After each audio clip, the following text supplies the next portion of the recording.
કેન્દ્ર સરકાર દ્વારા લાવવામાં આવેલા હિટ એન્ડ રન કાયદાનો દેશભરના ટ્રક અને ડમ્પર ચાલકો દ્વારા વિરોધ કરવામાં આવ્યો છે। ટ્રાવેલ્સ, ટુરિસ્ટ બસ તથા ટેલીના ડ્રાઈવરો દ્વારા જિલ્લા કલેક્ટરને આવેદનપત્ર આપી રજૂઆત કરાઈ છે।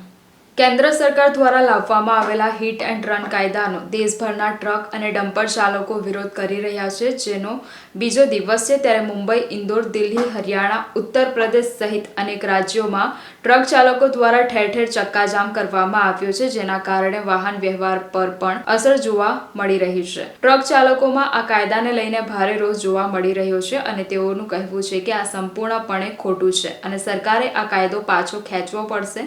સંસદના શિયાળુ સત્ર દરમિયાન કેન્દ્રીય ગૃહમંત્રી અમિત શાહે લોકસભામાં હિટ એન્ડ રનના કાયદા અંગે માહિતી આપતા કહ્યું હતું કે અકસ્માત કરનાર કોઈ વ્યક્તિ ઘટના સ્થળેથી ભાગી જાય છે અને ઘાયલ વ્યક્તિને રસ્તા પર જ છોડી દે છે તો તેને 10 વર્ષની સજા થશે, પરંતુ જો અકસ્માત સર્જનાર વ્યક્તિ ઘાયલને હોસ્પિટલ લઈ જશે તો સજા ઓછી થઈ જશે। ઉલ્લેખનીય છે કે હાલમાં પસાર થયેલા 3 સંશોધન કરાયેલા ક્રિમિનલ લો બિલને 25મી ડિસેમ્બરે રાષ્ટ્રપતિ દ્રૌપદી મુર્મુએ મંજૂરી આપી દીધી હતી। ત્યારબાદ હવે ભારતીય ન્યાય સંહિતા, ભારતીય નાગરિક સુરક્ષા સંહિતા અને ભારતીય સાક્ષ્ય સંહિતા બિલ હવે કાયદો બની ગયા છે। આ વિધેયકોને સંસદના શિયાળુ સત્ર દરમિયાન લોકસભામાં 20 ડિસેમ્બરે અને રાજ્યસભામાં 21 ડિસેમ્બર પસાર કરાયું હતું। રાજ્યસભામાં વિધેયકોને કેન્દ્રીય ગૃહમંત્રી અમિત શાહ તરફથી રજૂ કરાયા બાદ ધ્વનિમતથી પસાર કરાયા હતા, જેને લઈને ચક્કાજામ કરવામાં આવ્યા હતા, સાથે જ કાયદો પરત ખેંચવા માટે માંગ કરી હતી। ટ્રાવેલ્સ, ટુરિસ્ટ બસ તથા ટેલીના ડ્રાઈવરો દ્વારા જિલ્લા કલેક્ટર કચેરીએ આવી સૂત્રોચ્ચાર કરી આવેદનપત્ર આપી રજૂઆત કરાઈ।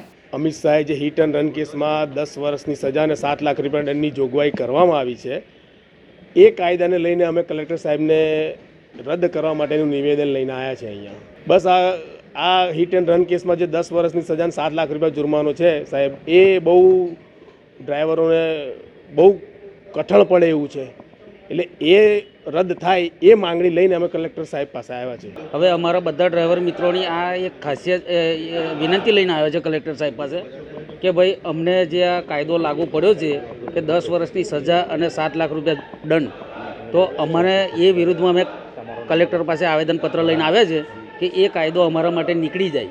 અમે એવું રજૂઆત કરવા માટે તૈયાર છે। કેમ નીકળી જાય કારણ કે ભાઈ આટલું ઓછા પગાર ડ્રાઈવરનો 10,000-12,000 પગાર હોય, હવે આ અચાનક એક્સિડન્ટ થઈ ગયું, કોઈ મરી ગયું, હવે ડ્રાઈવર ત્યાં ઊભો રહે તો ડ્રાઈવરને પબ્લિક મારી નાખે, હવે ડ્રાઈવર એ બીકથી ગાડી છોડીને ભાગી જાય।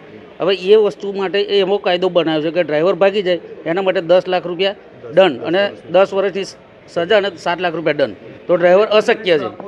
એ તો હવે જો અકસ્માત એક પણ હવે અમુક લોકો જાણી જોઈને બી ગાડી રફ ચલાવીને ટ્રકની અંદર કે બસની અંદર ઘૂસી જાય, એ કોનો વાંક?